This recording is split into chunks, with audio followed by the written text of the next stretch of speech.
What's up, everybody? Just a ho-hum, run-of-the-mill football game here at Highmark Stadium. Just kidding. The Bills win in dramatic fashion, 30-27 over the AFC East rival Miami Dolphins, stay perfect in the division, and move to 7-2 on the season. This is Shout, a Buffalo Bills football podcast brought to you, as always, by Tops Friendly Markets. And right now, it's the Christmas bonus program going on. 'Tis the season to save on groceries and all of your holiday gifts. Christmas bonus is underway at Tops. Shop at Tops and save $10 at all of your other favorite stores and restaurants. With over 25 gift cards to choose from, there's something for everyone on your list. And don't forget to treat yourself to some extra savings too.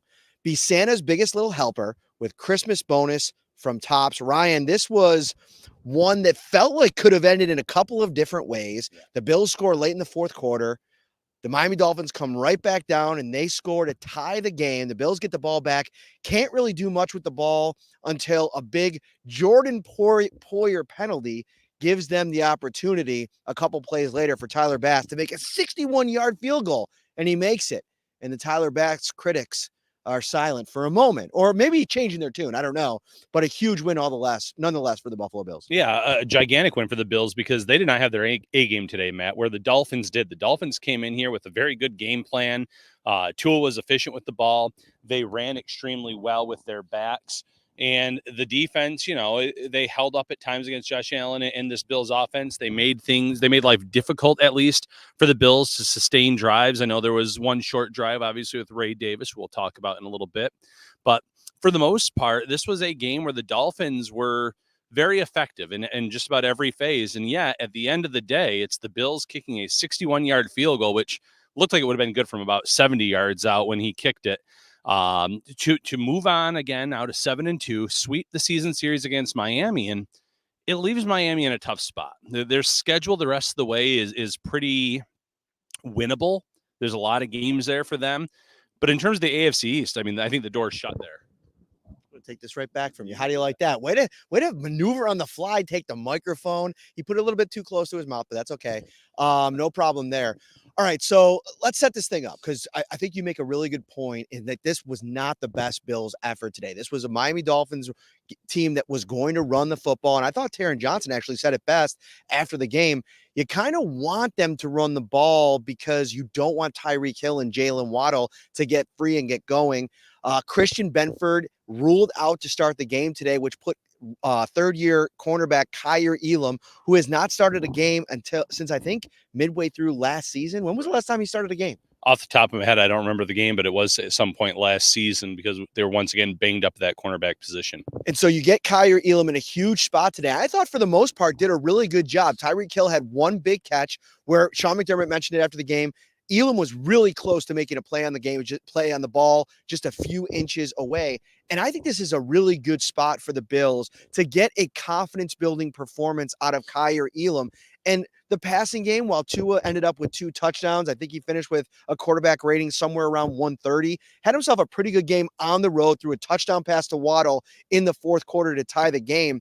I still think you look at this game, if you're the Bills, and you say, you controlled them for the most part. You didn't have your best stuff on both sides of the ball. You still found a way to win. And that's so important in this game. You can't win every game via blowout. You need some of these tough games, especially knowing that come playoff time, it's not generally going to be a blowout. You're going to be playing tough teams like the Ravens, who you've lost to this season, the Chiefs, who remain undefeated as of this point in the season. So these tough wins are just as important, if not more important, than those blowouts. It helps bring the team together. It shows that you can win those close ones where, they came up a little bit short earlier this season against Houston in that same area. They come up with a big win today.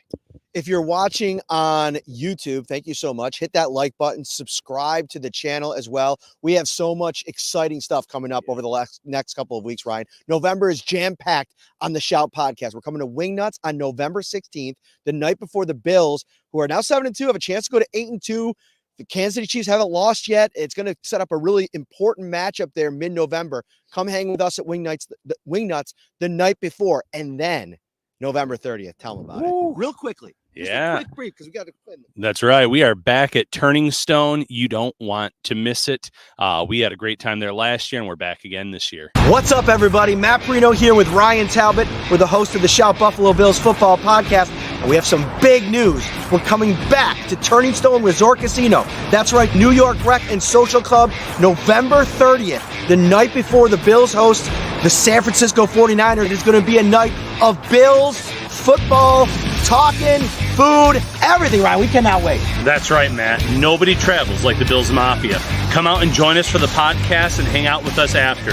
The event is open to the public. Guests must be 18 years or older.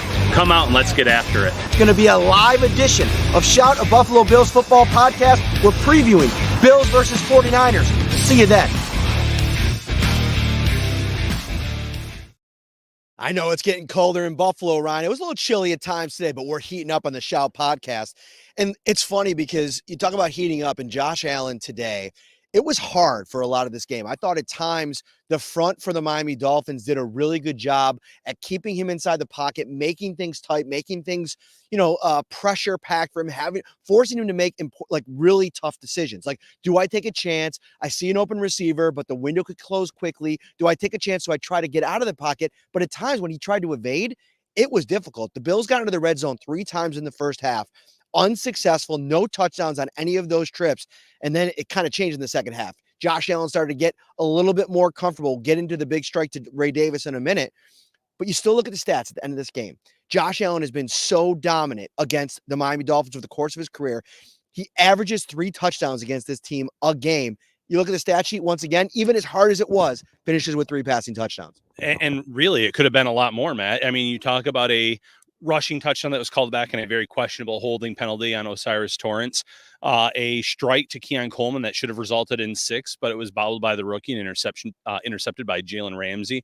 We could be sitting here talking about a 5-touchdown performance. And if it's not the run by Allen on that drive, he also had to throw to James Cook that was dropped, one-on-one coverage that could have gone for a touchdown. So, this could have been a game where 5 touchdowns, and we're talking about offensive player of the week once again. But he also had some misstrikes, some low passes at the feet, tough to make plays. Had one to Kincaid late that I think he would have liked back, but they still ended up kicking that field goal at the end. So all was good for Josh Allen and the Bills. Yeah, there was a couple of throws, especially in the second half, where I thought he wasn't getting following through and getting the strike all the way to his receiver. And I think that cost them in a couple of spots. But you brought up a great point about a couple of questionable officiating calls, and I wrote about it in my immediate takeaways column after the game. The officiating was so uneven at times, and that's the problem. Like, if you're going to call it with these holding penalties, which, by the way, take them out of the game on both sides, the ticky-tack holding calls, the call on Osiris Torrance where Josh Allen ran the ball in for an end zone, it was egregious. I saw it from multiple angles. I know some people were trying to make an argument that if you look at it from one angle, you could kind of see a little bit of a holding. I don't buy it, man. Like, it was as bad as it gets. And the problem then becomes you flip it to Devon Achane's rushing touchdown in the fourth quarter, and there was a holding penalty that could have been definitely called on Taron Johnson on the outside, who probably, if he isn't held, makes it through that block and makes a tackle. And that's the part of the game that, from an officiating perspective, you want to take that out if you're the NFL, because it's just not good. User experience, league experience, team experience, fan experience, you name it. Yeah. I mean, I would argue that the play before that, too, with Deion Dawkins being called for holding, either they called the wrong number or he was not guilty of that at all, Matt, because his play was clean, too. He just knocked the guy down, clean play. So backed them up to 3rd and 30 on that drive. It really took some points off the board for Buffalo, made life really difficult. The officiating needs to be better. There needs to be something changed in this game. Full-time officials, something with the sky judges that can overrule these plays, but some costly penalties that could have ended up costing the Bills this game. Somebody that really helped the Bills. Oh, you're going to go off camera for the cough? Yeah, all right. Cough. All right. You all right? You need a little drink of water? I might in a little minute. Aquavina there. There you go. You'll be all set. Big play of the day today was the 63-yard strike from Josh Allen to Ray Davis. And I say strike almost jokingly. It was a small dump off into the flat. Ray Davis cuts upfield, aggressively runs. It's amazing. He breaks that tackle, goes between the 2 would-be defenders. And the aggressive mindset and the way that he finished that passing play, he was running as if 3 guys were chasing him. He had nobody even near him. but that's the style that Ray Davis brings to this offense. It was a huge play at a huge moment. The Bills hadn't had an explosive all day long.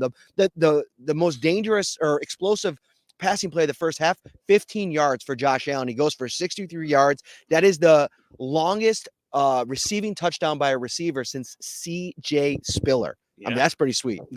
That's a long time coming, Matt, in terms of how long it's been since we've seen a play like that. And, the play before that was a 7-yard run where he brushed off multiple tacklers. He is just such a physical back. And, James Cook, his style is great. He has that burst, the speed. This is the perfect complement to James Cook. And we saw it on that catch as well. He catches the ball in stride, 2 arm tackle attempts that he gets by with ease, and then he's off to the races. He has that burst. He has that speed. Sean McDermott talked after the game about how rookies have to earn their time on the field. Well, he's earned it and then some. As the season goes on, I don't know if they'll ever get to a 50-50 split, but it wouldn't shock me if that were the case. Some injury news. I mean, we obviously went into this game with Amari Cooper battling the wrist injury. He didn't play today. He was inactive. Gave an opportunity to Jalen Virgil, who gets called up, had a couple of snaps today. Curtis Samuel, man, we're going to have to talk about him in a minute. But before we get to that, Curtis Samuel back today. I know he's dealing with the shoulder injury, 0 targets in this game. I don't know what's going on there, but Keon Coleman injured on the last play. Now, what set up the Tyler Bass touchdown, if you didn't watch the game, was a Keon Coleman one-on-one where Josh Allen went back to pass, decided to air it out to the rookie down the left sideline. And actually, I thought he had a great play on the ball until Jordan Poyer came flying into the screen, former Buffalo Bills defensive back, and helmet-to-helmet hit, flag for unnecessary roughness. Jordan Poyer, you could talk about what he said after the game.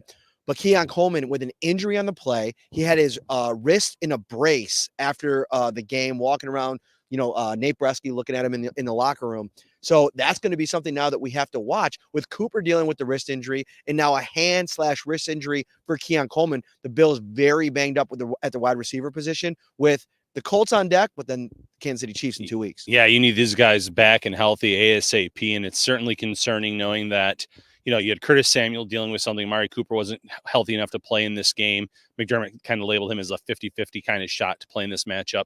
And now Keon Coleman, those are 2 of your top 3 guys, throwing Khalil Shakir, who had an injury earlier this season with his ankle. And, having them all healthy at the same time is going to be so important for this team's success. And now you're worried about what the injury is to Keon Coleman. We probably won't know about that for a few more days in terms of the status. But in terms of the play itself, you're right. It was a good play by Josh Allen. Worst case scenario that gets picked off, and it's essentially a punt where you're going to make life very difficult for the Dolphins to have the game-winning field goal attempt on their end, but it ends up drawing the penalty. Jordan Poyer after the game, I'm sure he probably has not seen a replay of it yet, but he was adamant that it was a clean play. He felt like he made contact with Keon Coleman's chest, where in reality, the top of his helmet made, clear connection with Keon Coleman. It was as easy of a penalty to call as you could have in this game. So I'm sure looking back, he's going to regret saying he thought it was a clean play. Definitely a penalty, and it helped set up that 61-yard field goal. If you're watching on YouTube, thank you so much. Hit that like button, subscribe to the channel as well. We really appreciate that on our way to 13K. And while you're at it, text 716-528-6727. If you do that, you could join the Shout Buffalo Bills Insider text line. That'll give you a 2-week free trial. It's $3.99 a month after that.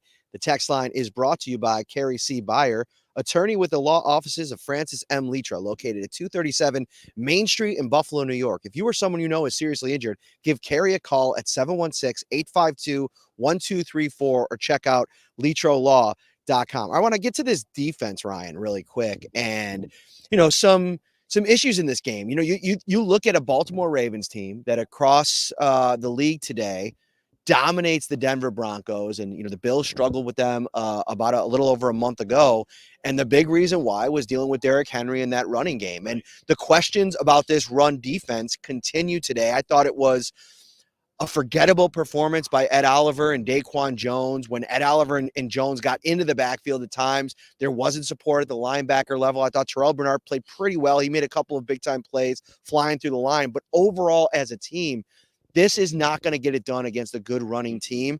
And so now I wonder, we've talked a lot about the trade deadline coming up on November 5th. To me, this is the area where if you're the Bills, you have to really prioritize getting somebody in here. We talked about Calais Campbell.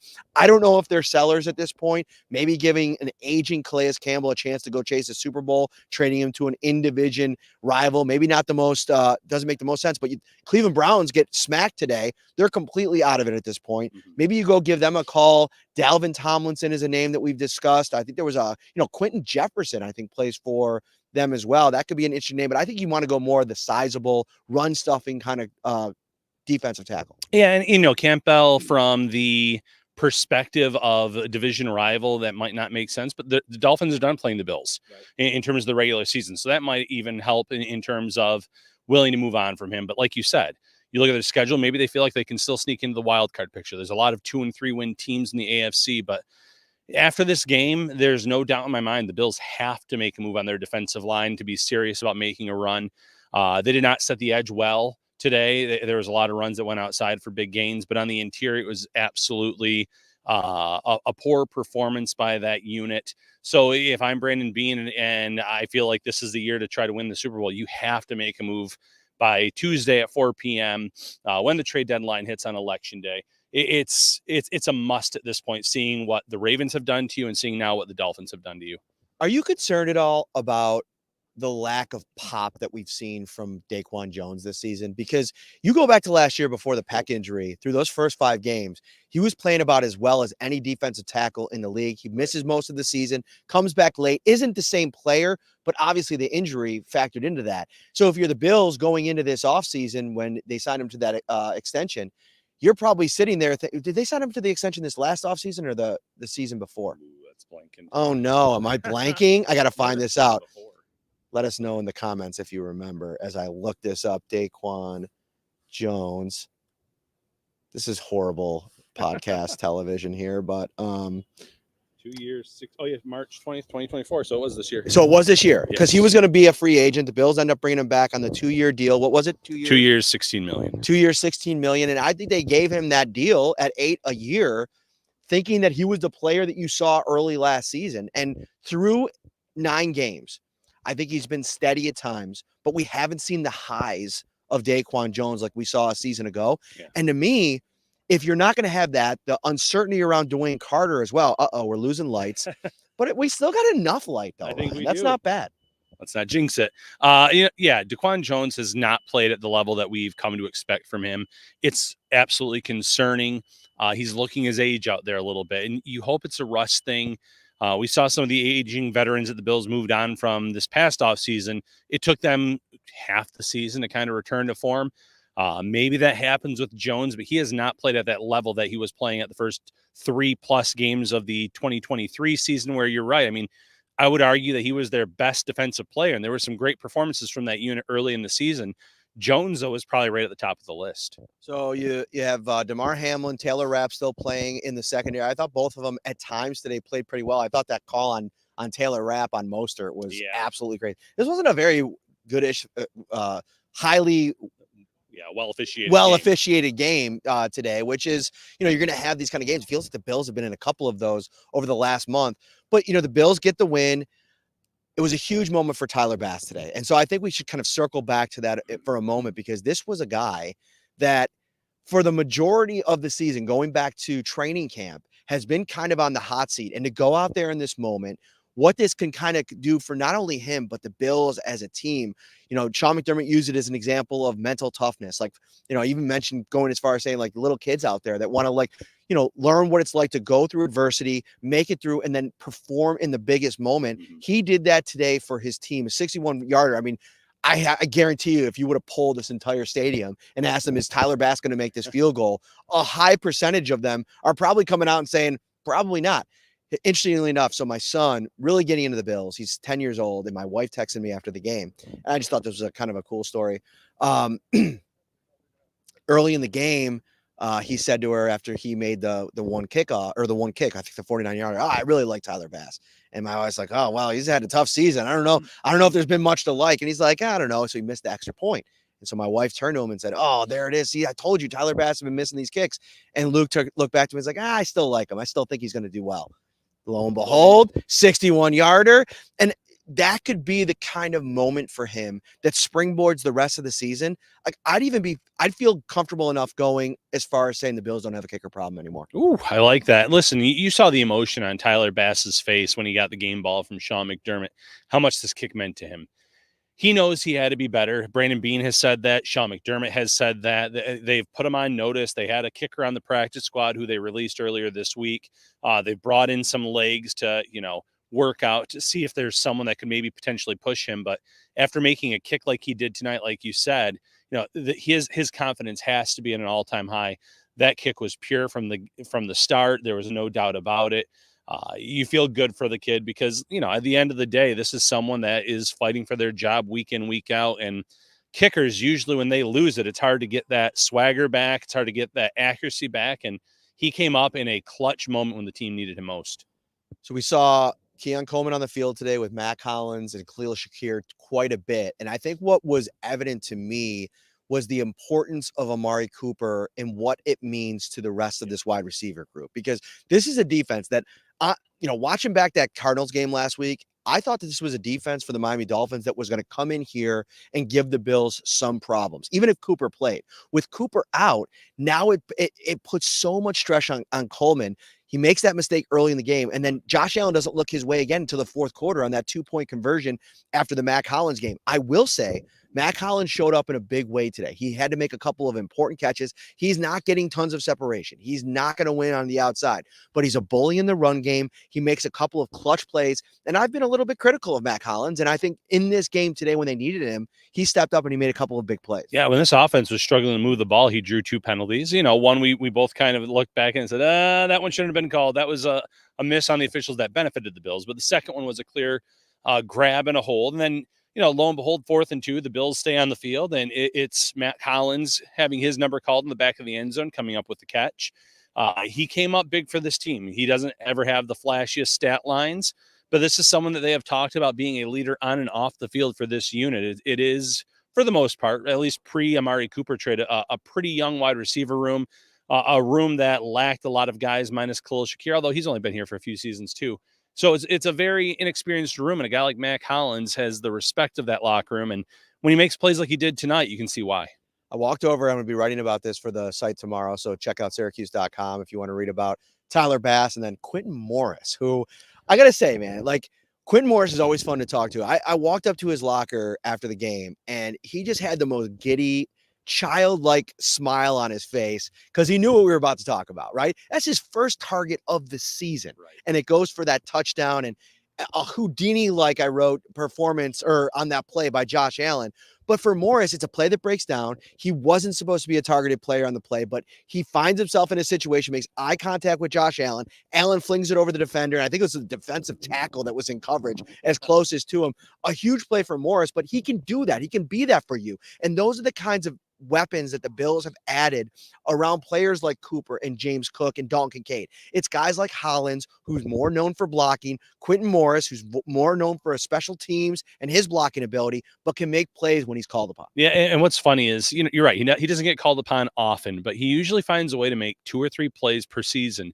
Last year, he had a touchdown in the game against the Giants where the Bills really did not have a great game in that and helped them win that matchup. He gets a touchdown where Josh Allen looks like he's being tackled to the ground. He just kind of throws it up, and lo and behold, Morris is there to make the play. So, tight end number 3 on this team. The snaps are very limited when you have Dalton Kincaid and Dawson Knox in front of you.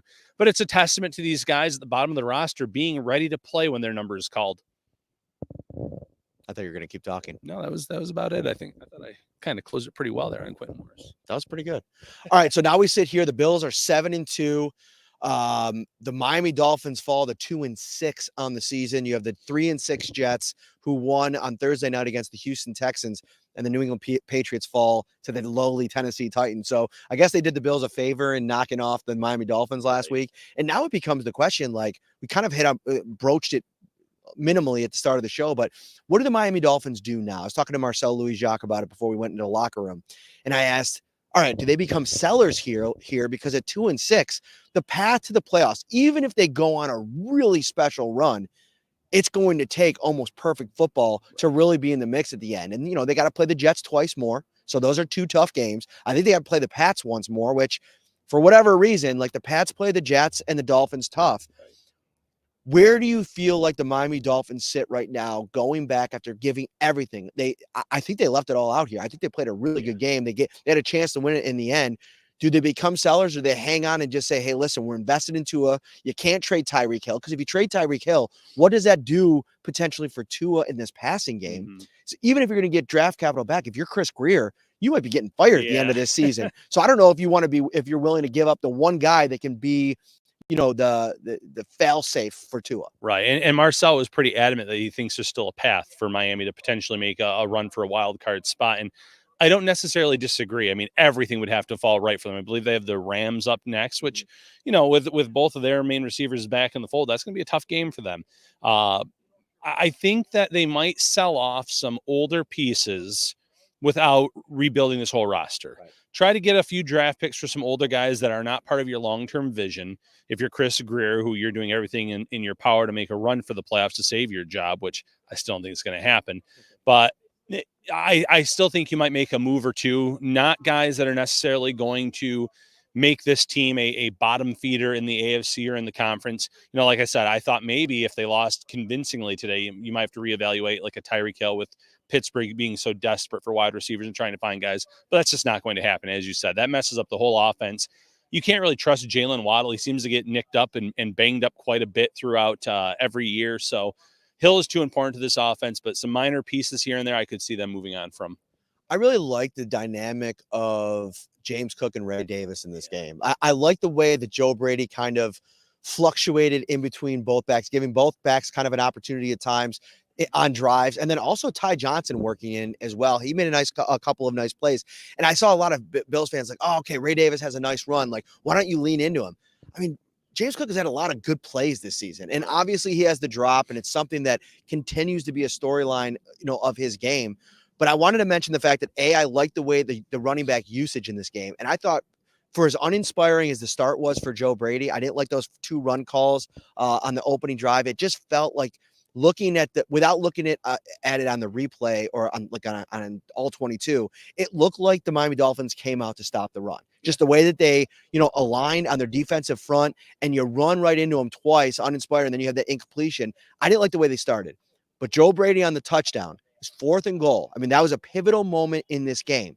He sends Khalil Shakir in motion, comes up with the best play in his bag. And these are the moments that you need as an offensive coordinator. Sends Shakir in motion, has Allen fake to Shakir, which shifts the entire defense to that side of the field. Boom, Mac Hollins gets behind the defense, wide open in the back. Huge moment in the game. Huge moment for Joe Brady getting his best play out there, when some of it in the first half was kind of uninspired. Yeah, Brady ended up making some really good calls in this game to get the Bills back in it, to help them get the lead early in the second half and then ultimately win this game. But my biggest criticism of him at this point are the scripted plays, Matt. For whatever reason, where a lot of teams have success moving the ball with those 10, 15 scripted plays at the start of a game, the Bills have been stymied. They've been stopped for the most part as of late. It's like opposing teams just know exactly what they're trying to do, and they're ready for it. So, I'm not saying he needs to go into his bag of tricks and call some trick plays or just chuck with Josh Allen first, second, and third down, but they are becoming slightly predictable in that format with run, pass, and teams just seem ready for it at this point in time. You know what I'm ready for? What's that? Next Sunday, game day, getting you all ready by heading over to Tops, because right now, Slider Sunday, baby. And I got to bring up the read because I can't remember it all on my own, but that was the transition for you. This Sunday, it is Slider Sunday at Tops Friendly Markets, and they got you hooked up, Ryan. What's your favorite thing to get on Slider Sunday? Ooh, on sliders, of course. But what else do you like? Oh, the breakfast pizza in the morning. You got to get that. I let you give a shout out to the breakfast pizza every single time, even on Slider Sunday. And then Slider Sunday, you can have it your way with King's Hawaiian at Tops. Every Sunday is an opportunity to enjoy delicious sliders made your way, and now you can win while doing it. Vote for your favorite slider weekly for a chance to win tickets to the big game. Grab your favorite King's Hawaiian products from Tops and craft the ultimate sliders to make your Sunday even more special. Visit topsmarkets.com/Slider Sunday. All right, Ryan, final thought. Yeah, final thought. If you're a Bills fan, you have to be very happy to be sitting here at 7-2. This was the game where the Bills did not come out sharp and they still found a way to win. Demoralizing loss to the Miami Dolphins, and now the Bills turn their attention to Indianapolis on the road. I'm going to turn my attention to Monday and a brand new week, and we're going to be back with multiple shows next week, getting you ready for Indianapolis. Enjoy what you have left of your Sunday. We'll see you soon, everybody. Take care.